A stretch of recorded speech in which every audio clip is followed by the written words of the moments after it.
I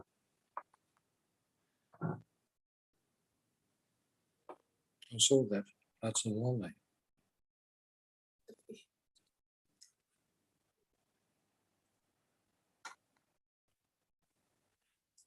Well, this is the special council meeting, Thursday, 30 June, held at Council Chambers, Tryabunna. I welcome all the councillors. We've got a full quota, and staff and consultants that are here. And the Glamorgan Spring Bay Council acknowledges the traditional owners of our region and recognises their continuing connection to land, waters and culture. We pay our respects to elders past, present and emerging. Well, all council members are present. And are there any declarations of interest or conflict? Well, seeing that there are none, I go to item 2 on the agenda, public question time. Are there any questions on notice, General Manager? No questions on notice, Mr. Mayor. And what about questions without notice? No questions without notice. Thank you, General Manager.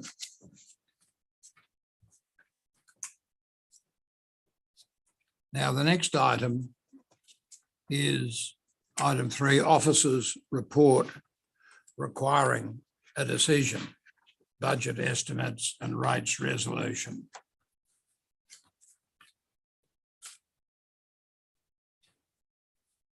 Is there a, well, thank you, Councillor Churchill. I was going to say, is there a motion? Yes, I move that by absolute majority, Council 1 approve the Glamorgan Spring Bay Council 2022-23 budget estimates as set out in attachment 1. 2, adopt the rates resolution as set out in attachment 2. And 3, note that the long-term financial management plan modelling was reviewed during the development of the financial year 2022-23 budget estimates and commits to a detailed review of the long-term financial management plan modelling ahead of finalisation of the next budget estimates in financial year 2023-24. Is there, Councillor Robinson, you second the motion? Mm-hmm. Well, Councillor Churchill, would you like to speak to the motion? Not immediately, but I would like to Reserve your right. Close the motion. Thank you. Anyone want to speak on the motion? Yes. Yes, Councillor Arnold. Thank you. Thank you, Mayor. It's with a great deal of regret that I cannot support this motion, given the amount of time and effort that's gone into the modelling. I'm in a difficult situation because I do support part 3, but that is no reason to support the complete motion. This is the first time in all the years I've served on council that I've not approved the budget and rates. This council has told our community that part of the reason we have to put our rates up is the poor federal assistance grants we receive, and that we have asked for a review. This is not going to happen anytime soon, as it will require a complete assessment of the methodology as it applies to all 29 councils. Federal assistance grants are governed under Commonwealth and state legislation. The message appears to be, if we get an extra $1 million in untied grants, we won't have to charge as much for rates. But is that accurate? Given the complexity of the methodology of the State Grants Commission and the effect of the 3-year averaging, it is unlikely we will have a definitive answer to that anytime soon. Will the modest increase in the waste levy of $5 be sufficient to cover the government's new landfill levy? It was reported in the Mercury, quote, ratepayers will have to fork out $10 a year per household for the government's new landfill levy, unquote, at Hobart City Council. In the officer's comments on page 10, the report recognises that, quote, council has faced significant cost pressures with the availability and cost of goods and services rising sharply during the past 12 months, unquote. Unfortunately, council has not recognised that the coming year is going to be a particularly difficult one for many people with increased cost of living pressures. But that doesn't seem to matter as long as we resolutely stick to the long-term financial management plan and council is sustainable within 4 years. The report mentions having the cash to repay in 2023 the $1.5 million COVID assist loan council received. Councillors have been consistently told that this 1.5 million has not been drawn down on. So why is there a need to raise the cash? It should be sitting in a bank account somewhere and not being used. Is it being suggested that we will need to use it in the coming year and we have to raise an extra $1 million in rates to cover it?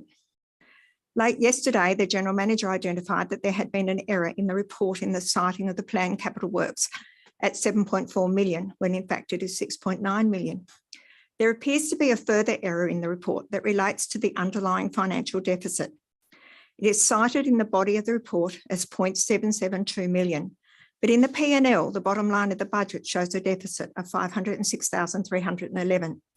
The report goes on to say that the 0.772 million is in line with the long-term financial management plan target for 2022-23 of 0.718 million. But is it, when at the top of page 7, it states the estimated underlying operating deficit is 0.5 million, and the budget presented confirms that. At some point, I was leaning towards voting for the rates resolution. The fact that the modelling still provided for the 15% rate revenue increase as outlined in the long-term financial management plan, or long-term financial plan, but an 8 or 9% increase in residential rates seemed a reasonable outcome if we are to get this council back on a stable financial footing. However, there's one line in this report that really turned the tide for me. Quote, "The value of rateable land is an indicator of the capacity of the ratepayer in respect of that land to pay rates," unquote.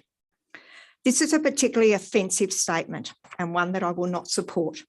Just because my house that I've lived in for 40 years has a lower AAV, as say one down the street, it does not follow that I don't have the capacity to pay the rates at a set amount. Conversely, it does not follow that the person living in a property with a higher rateable value has the capacity to pay those higher rates. Financially well-off people have been known to live in humble residences, and those who are financially challenged often live in more expensive properties. Often it is the reason they are financially challenged, particularly with today's property prices. As has been recognised at Community Connect sessions, this municipal area has a very high percentage of retirees and or aged single income property owners. This council is penalising those who have owned their homes for many years in the misguided belief that because they have a high value home, they have an income to match. It is why the AAR system of rating was fair and equitable, and why Southern councils still base their rates on AAR because of their diverse socio-economic circumstances. Section 65 of the Local Government Act requires our reports to be certified as containing qualified advice. With the identified errors, I don't have the confidence that the figures we've been given are sufficiently accurate for me to support the motion. Further, I did not agree with the change to AAV last year, and I cannot support a rating system that is based on flawed perceptions of ratepayer capacity to pay. Thank you. Thank you, Councillor Arnold. Does anyone else wish to speak? Councillor Simons. Thank you, Mr. Mayor. Look, I won't be supporting today's motion to increase rates either. Having said that, I would like to acknowledge the staff and the management for their work. I mean, they put an extraordinary amount of effort into councillor workshops and community sessions to explain the position that we've been presented here to us today. And while I don't always agree with the outcomes, I certainly respect their efforts and professionalism. So if nothing else, I'm consistent. I took the same position last year. And as I said then, I have no formal financial qualifications, but I think after 35 odd years in small business, I do consider myself financially literate. Others may not. Council is a very complex business, and we can all agree on that. Although having said that, we do have a captive customer base who don't get to choose another provider. I asked myself some simple questions about the motion to help me test my position on it. And the first thing I asked myself was, can ratepayers afford any more increases? With what's happening with the cost of living at the moment, a lot of people I talk to cannot afford any more increases. What's a little bit different about this year to last year is that everyone's rates are going to go up this year. Last year, some ratepayers carried a bigger load and others not so much. As you all know, we have the oldest median age population of 56 years in Tasmania. We are 5th on the list of municipalities in Australia for people aged over 65 and 75. That tells me we've got a lot of people who are on fixed incomes. I think that's pretty obvious. And we need to be mindful also that our fees and charges have increased in line with CPI, which is not unreasonable. I'm not arguing against that at all, but those costs flow onto ratepayers. I also asked myself, what's occurred previously at council? Looking back at previous council performances over the last 10 years or so, we've generally run with a small surplus. We have always had rate increases. If you look at 2016, we collected about $7 million in rates. In 2021, we were collecting about $8.7 million. They're modest rises over the years, which to me are acceptable. I understand the general managers explained that we've had a decrease in revenue and in particular in Taswater dividends over the last few years, which hasn't helped us. But again, on the flip side, we have closed the visitor information centres and the NRM, which would have created savings. Council seemed to have an explosion of costs in 2019-2020 period, and it seemed to coincide with when council had a revolving door of GMs and a big turnover in staff. And I suspect this has probably played into our increased costs that are being reported. Another question I asked myself was, well, what are the alternatives that have been presented to the proposed rises? We've talked about pressuring the state government to increase our federal assistance grants. That is a long way off. But other than that, I haven't really seen any alternatives. Last year, I said in the same meeting when we were talking about rates, we need to explore some other avenues, and it could be reduced assets, it could be sale of unused land, it could potentially be a cut in services. You know, maybe it's time to ask the ratepayers if they don't want us to mow their nature strips anymore, because that's something that a lot of councils don't do. I'm just saying there's things we need to look at to cut costs here. How do we promote growth and not speculation? Potentially, what merit is there in levying an extra cost on Airbnbs to compensate for the commercial nature of those businesses? We haven't seen these things brought forward to make a difference to the bottom line. I also don't think we've made enough of the future benefits to ratepayers once the two income producing assets in the Prosser River Raw Water Scheme and the Triabunna Marina are paid off. They'll be owned by the ratepayers and they will be very valuable as saleable businesses in the years to come, or they can be retained by council and keep collecting the fees. Both enterprises are being paid for by the users. For a small council like us, I think these sort of ventures are gold as they keep downward pressure on our rates. The reality for me is that councils collected $1 million extra last year with a 15% rise. This year, another 15% rise will raise $1.25 million to be collected from 5,000 or so ratepayers. And following on from our long-term financial plan, a similar increase will be considered in the following year. These are big amounts of extra money to be collected from ratepayers. I haven't heard of another council in Tasmania increasing rates by this amount, and this concerns me. We need to come to terms, in a sense, with the fact that we're a very small council and we need to be very frugal with every dollar we collect, and we probably are starting to understand that clearly now.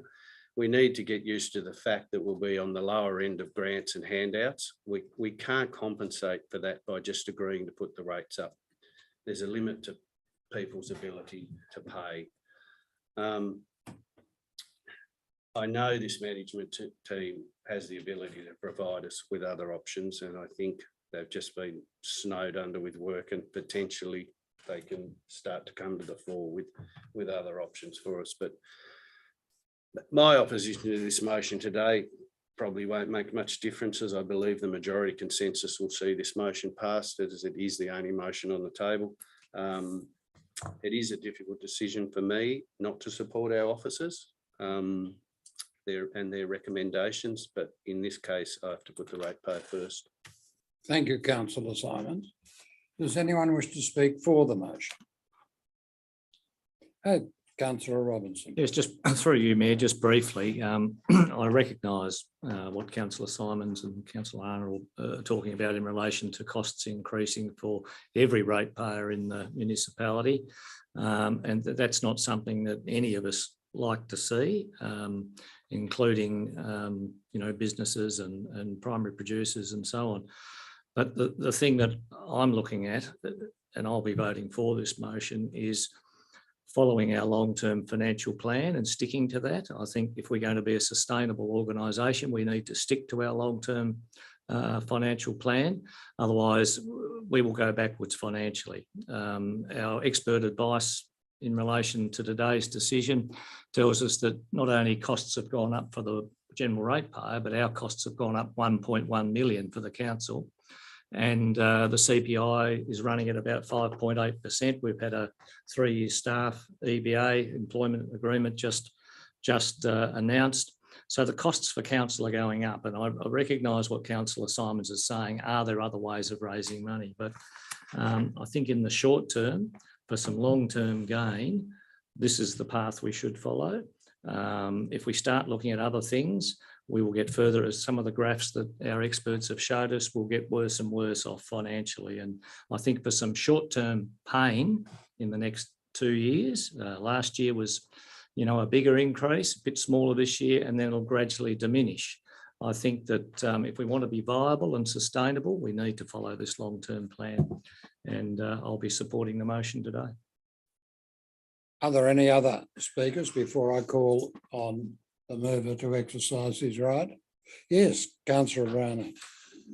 I agree with what Councillor Robinson said, and we don't all agree. So through both our long-term financial plan and our strategic asset management plan, Council has been open and transparent with our community, and these plans have provided a way forward that will see our council to a sustainable level.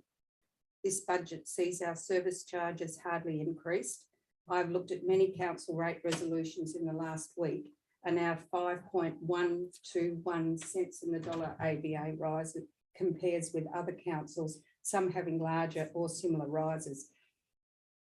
On behalf of the ratepayers and residents, I would like to recognise the exceptional effort that the staff in providing all the financial clarity I require, and on behalf of the residents and ratepayers, to enable me to support the budget once again.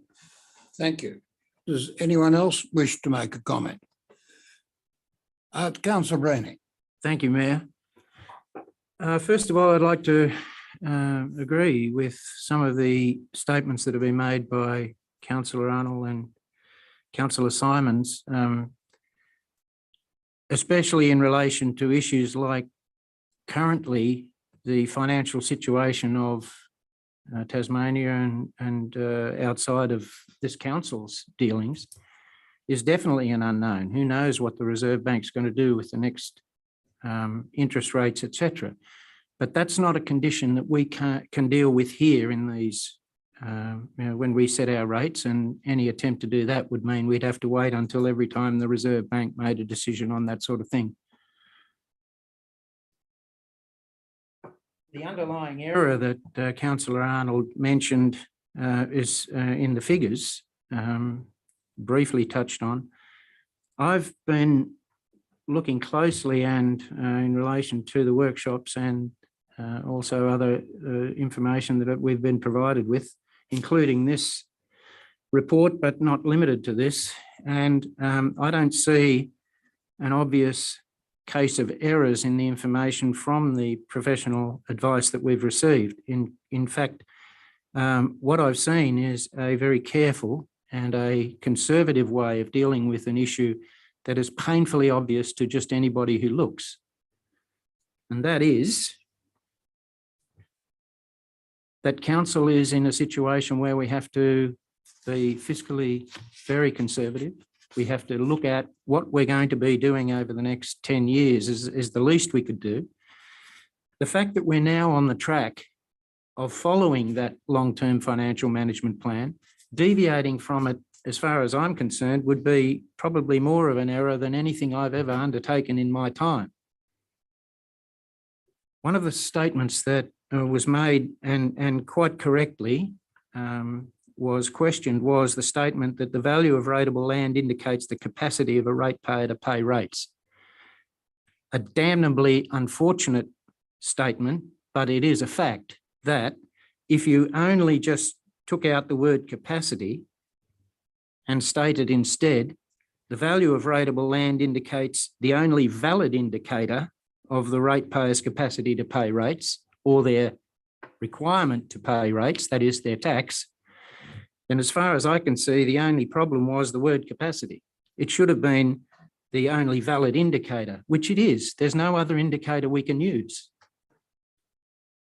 Therefore, as far as I'm concerned, the questions and the accuracy of some of the statements that were made, correctness is within them, but the fact is they need to be resolved. And the only way I can see resolving them is to bring them to this table and to look at what we've been looking at over the last 6 months, probably. I think it's about that length of time. I don't want to exaggerate, but it seems to be that long. Pardon me, looking at workshops and figures in relation to budgets and rates. Considerable discussion about the fact that, for instance, we have a $2 million black hole between what the Tasmanian, I'm not sure what the name of the body is, audit office requires for councils to have. And we don't have that. It's a safety net for if there are problems, and we don't have a safety net at the moment. We're looking to do that. This is where these rates and the calculation of these rates is embedded. Pardon me. As for Councillor Simons made a mention that no other councils are raising the amount that we intend to raise. Well, it seems to me that there are a couple of councils in the last few days who've not only increased their rates more than we're increasing them, but also have made a statement that where one of them didn't and only raised them by 5 or 6%, the excuse that was given was simply the CPI. In other words, if that is the case, and if that is a valid way of measuring rate increases, then 5.8, I think it was, or 5.6% of a rate increase is entirely only due to the CPI increase. That's what other councils are finding. And I'm not sure about the finances of Burnie, but if Burnie's putting their rates up by more than 10%, then it seems to me that our effort to put them up by less than that for normal residential ratepayers seems to be a pretty fiscally sensible move. And I'll be supporting this motion. Thank you.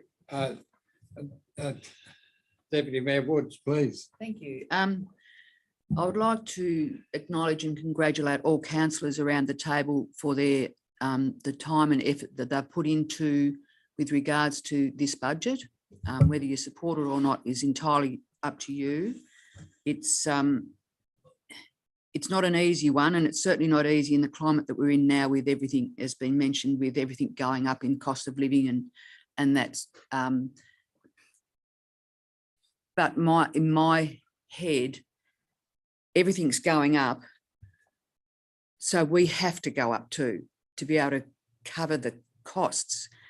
It's pretty simple for me. I'm a simplistic person. I don't profess to be a money person, but I have looked at this, and I have been to all but probably one of the workshops with regards to the budget, and the information that we've received, in my opinion, for me, has been more than satisfactory.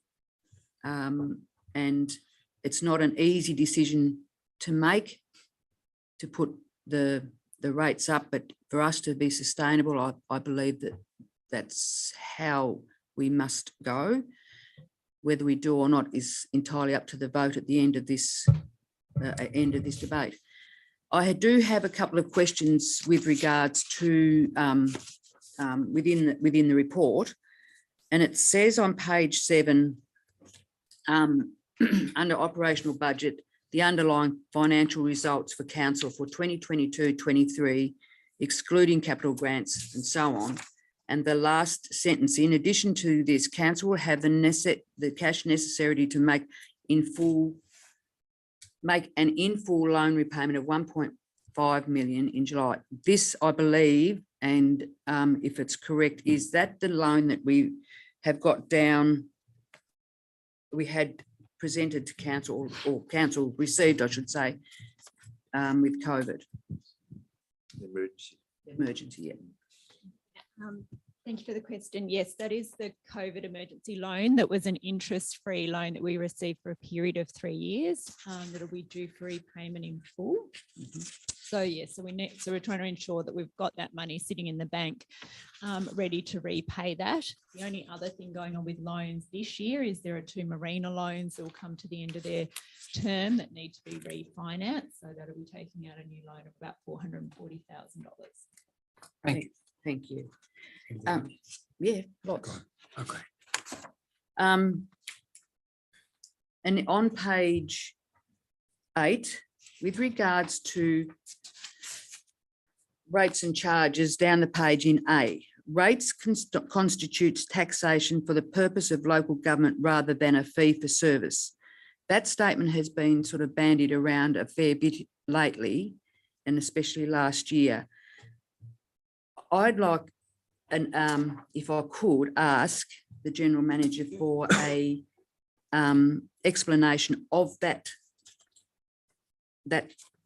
It's in the act. The rates constitutes taxation. Is it a taxation or is it a rate? Through you, General Mr. Mayor, it is clearly outlined in the Act as to what the rate is, what it constitutes, and it is a tax. It is not a fee for service. A lot of, I know there has been a lot of discussion around, certainly in some of our Community Connect sessions, about that understanding with some people in the community, and they were good discussions. But a lot of that misunderstanding, if you like, was that the rates relate directly to the services that are being provided. The Act clearly states that it is a tax. Thank you. I asked that question so that it can be acknowledged to the community, to the ratepayers. Yeah. And then on page 9, what we plan to do, it says under the strategic plan reference, set realistic budget and monitor income and expenditure closely. So what I'd like to acknowledge here is that any deviation from what is budgeted is brought to council for a council decision. It can't be done behind closed doors. It has to come to council. So any deviation with regards to that is a council decision. I just wanted to make that statement to the ratepayers out there. And I'm not sure.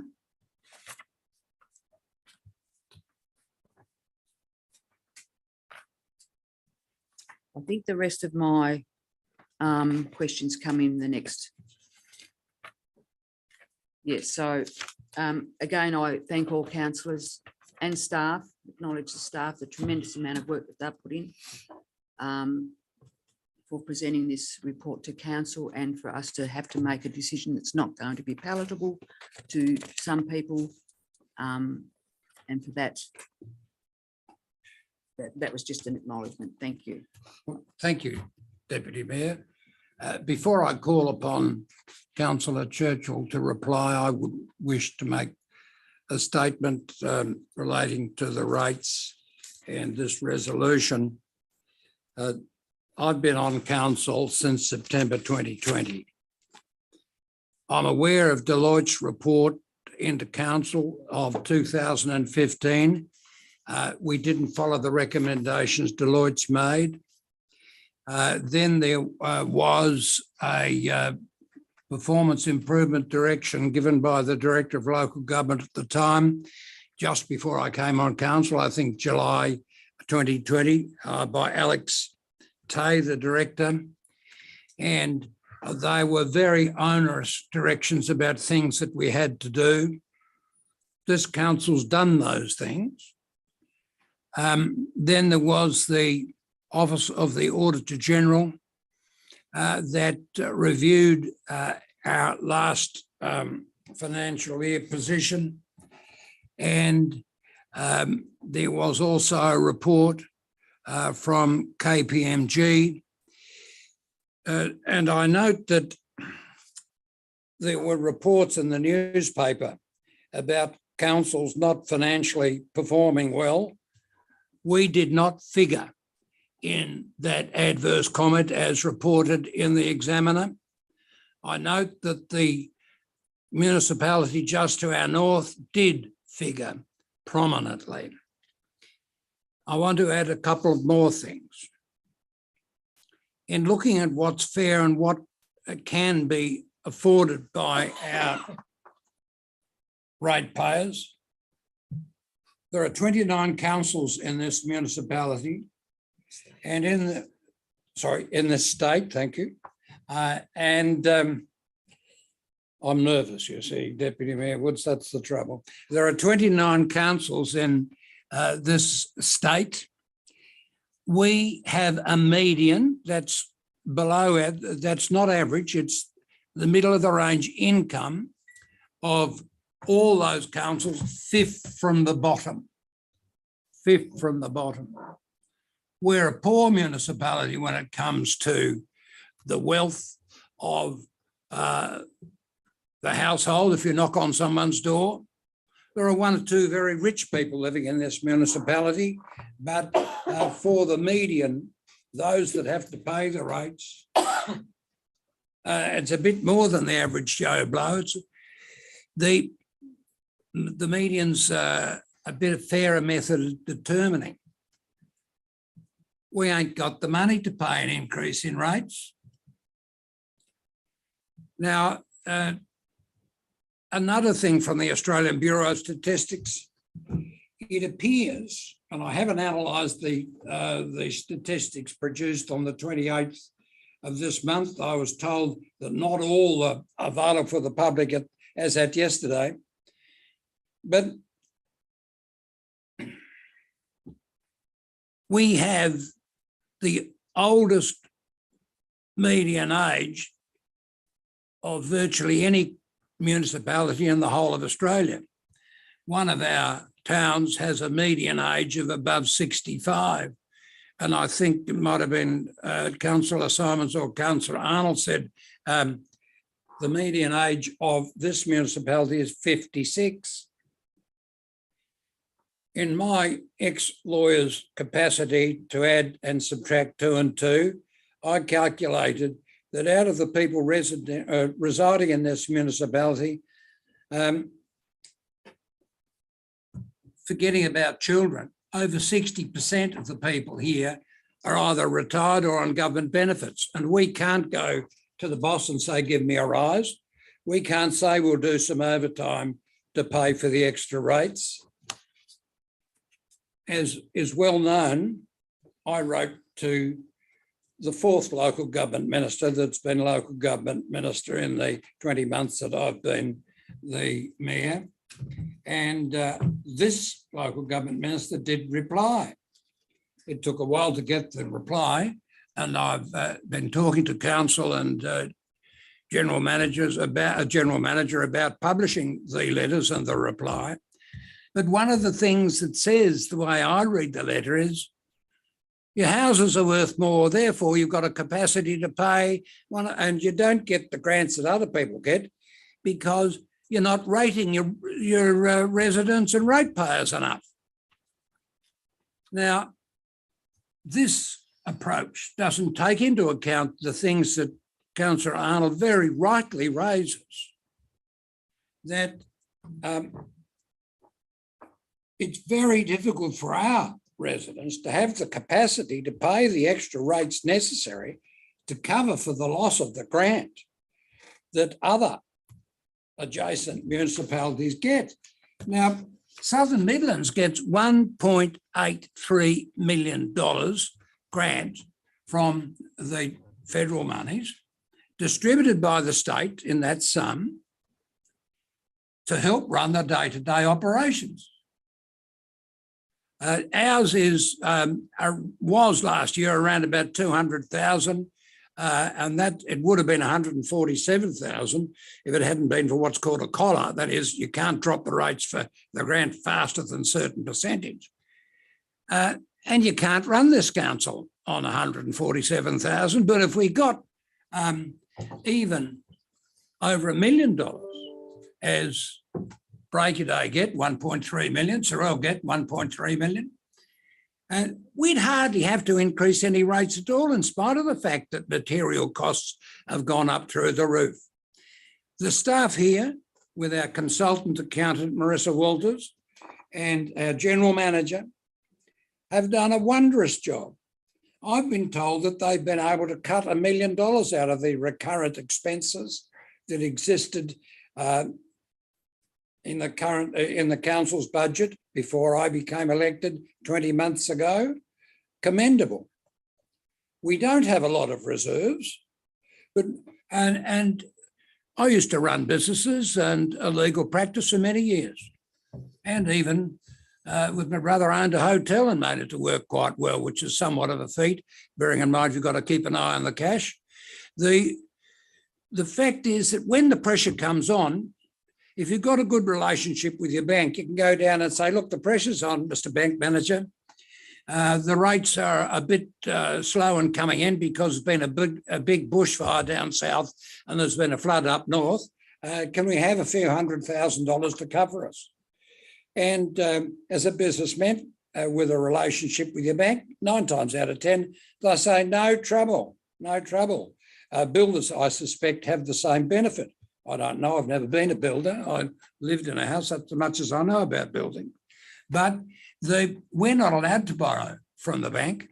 We've got a prohibition against us. So we're in a position where we have to raise the rates, and even $5 a fortnight will hurt. But our political masters don't seem to care. They don't take into account capacity to pay.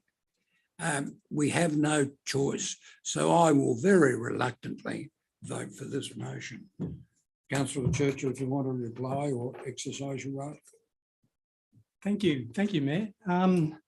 I don't think I'll ever do that again. I think I'll always speak up front because this has been such a great debate to listen to and so much has been covered, but I have very little that I really now need to or want to say. There's just a couple of things that I do want to just pick up on.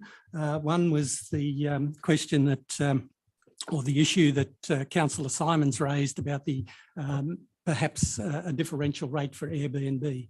We can't do that yet, but it is in front of the Local Government Association are attending to a motion that was put by a lot of councils to take that into consideration in the future. And who knows, that may happen. But currently under the land use, it hasn't a separate category of its own. So it can't be done and it can't be managed under commercial. So at this point in time, it's not up to an individual local government area to use that facility. It may do in the future, which I would have no personal objection to. And I just wanted to also support the point that Deputy Mayor Woods has made about council having increased costs as well as every other aspect of our living at the moment, and all of our community have increasing costs. And that's got to be acknowledged that council is not different in that respect. And we can't, if we place ourselves in a position where we try harder to do that, we are actually putting ourselves at risk in the long term. In the short term, we may be able to pull something like that. In the longer term, it's not going to work for us. And it's been pointed out to us very clearly through our workshops and so forth that that is an area for failure if we don't follow that long-term financial plan as closely as we possibly can.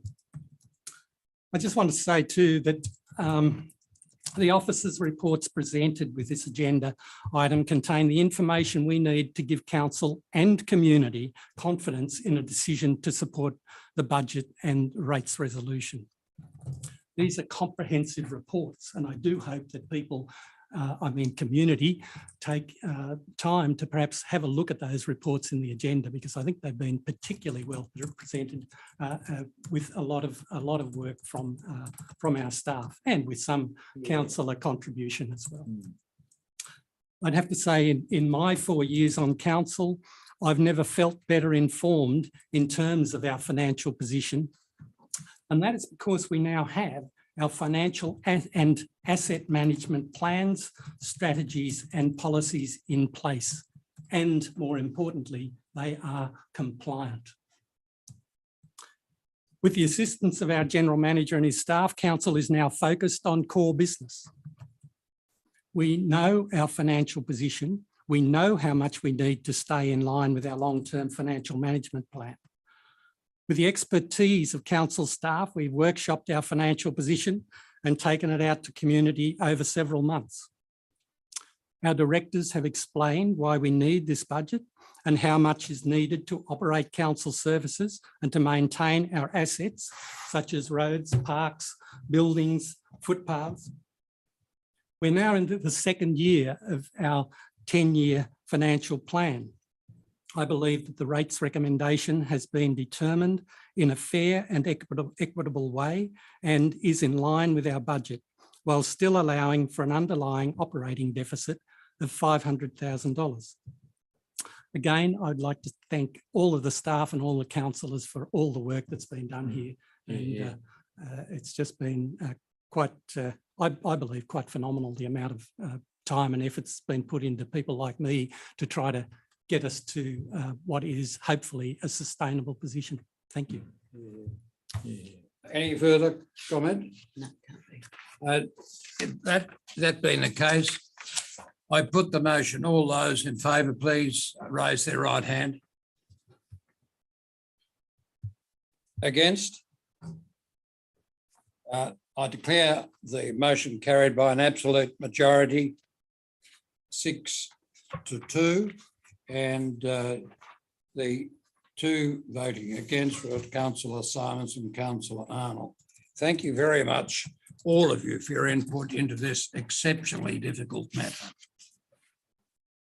Now, the next item is item 3.2, annual plan.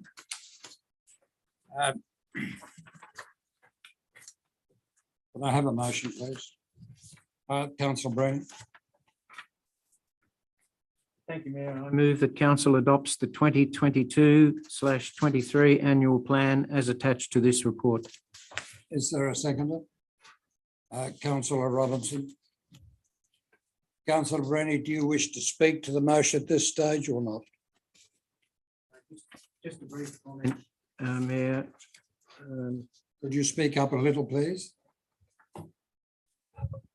Thank you.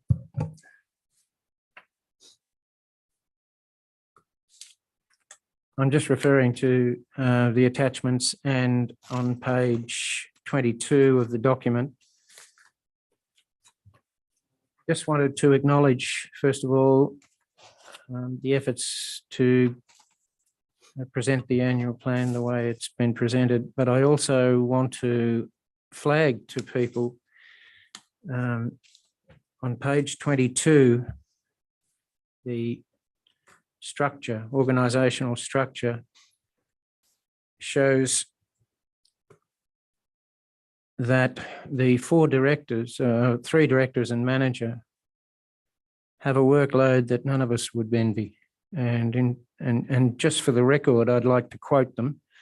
The Director of Corporate and Community, Elise Blaine, is responsible for financial management, community services, economic development, information technology, social media and communications, customer service, risk management, human resources, work, health and safety, records and museum. The Director of Planning and Development, Alex Woodward, responsible for planning, building and plumbing, compliance, environmental health, animal control, medical practices, biodiversity.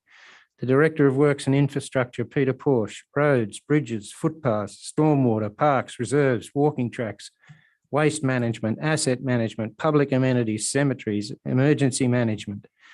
And Adrian O'Leary, our Manager of Buildings and Marines, Tribunna Wharf and Marina with all its intricacies, council buildings all over the place, boat ramps everywhere and jetties. I'd just like to remind the community and us sitting around here that the workload that is expected of these people is something that, from my experience in working with this municipality, is something I have not seen before. For example, just to give you an example of what pressures this municipality and these staff members are under insofar as a workload is concerned, I know that for example, the engineering department of Glamorgan Spring Bay, when we were at the other end of Vickery Street, I think it is, included a city engineer, a deputy city engineer, I think it's called municipal engineer, a deputy municipal engineer, an assistant engineer, which was my position, and I also looked after things like planning. And then we had our outside management, etc. It seems to me that the workload that's been assigned here, hopefully the decisions of this place don't place any extra pressure on those positions. And I commend the people in those positions for the quality of the work that we get, the quality of the reports we received in this council, and in general, the way that this council seems to be weathering what would be otherwise a pretty hefty storm is down to the fact that these people are doing an amazing job. I like the idea that their effort has been recognised in this annual plan. Thank you. Thank you very much, Councillor Braney. Does anyone wish to speak on this motion at the moment? Yes, Through you, Councillor Mayor, just Robinson. briefly, very briefly, you know, I commend the staff as well for the work that's been put into the annual plan. But one of the things I really like about the annual plan, which wasn't the case when I first came onto council, is how closely it is linked to the 10-year strategic plan and also the budget estimates for 22-23. And I think that's really significant. It falls in line with what Councillor Woods was saying about making sure with our budget that we actually stick to what we say we're going to do as far as financial spending goes. And the annual plan certainly links in very closely with that. And I'm really pleased to see that. Thank you. Councillor Deputy Mayor Woods. Thank you, Mayor. Again, I mirror the sentiment of councillors that have spoken already. I have just a little concern with regards to, firstly, I thank you for your message, the Mayor's message, but on page 15, at the top, Glamorgan Spring Bay Council area is experiencing rapid growth with around 360 development applications processed in the last year. We are one of the fastest growing municipalities in Tasmania. I don't doubt that for a minute, and I have no question over that statement. What my concerns are with this statement, and have always been with the development applications that we get, is we can develop, but the infrastructure that we need to develop isn't developing. Now, that's a bit of an oxymoron. I know. What I'm saying is Taswater and other infrastructure, for instance, we're passing and we're developing these houses and drawing on more water, but that infrastructure has not been improved upon since Adam was a pup. So that's my concern with the way we're growing. It's not necessarily us as council, it's the other infrastructure that we really have no control over. So I was just wanting to make that point. Nothing sinister or bad about it. It's just, that's one of my concerns with how fast we are growing. Thank you very much, Deputy Mayor Woods. Very valid point. Can I make General a point? Manager wishes to make a comment about the staff. General Manager. Well, first of all, just a comment in relation to what the Deputy Mayor has just said, and I don't disagree. I think it should also be noted that in terms of the development that we can control and that council is involved in as a planning authority, this council has been very, very responsible and prudent and very aware of both our community needs and the municipality future when it has made planning decisions. either supporting or not supporting planning developments. And you can see that in every single meeting where we've sat as a planning authority. The interrogation of the reports, the interrogation, the questioning of the planners. I can honestly say in the 4 councils that I've worked at, this council has really paid attention to their responsibilities as a planning authority. And I think that the community are the beneficiaries of that.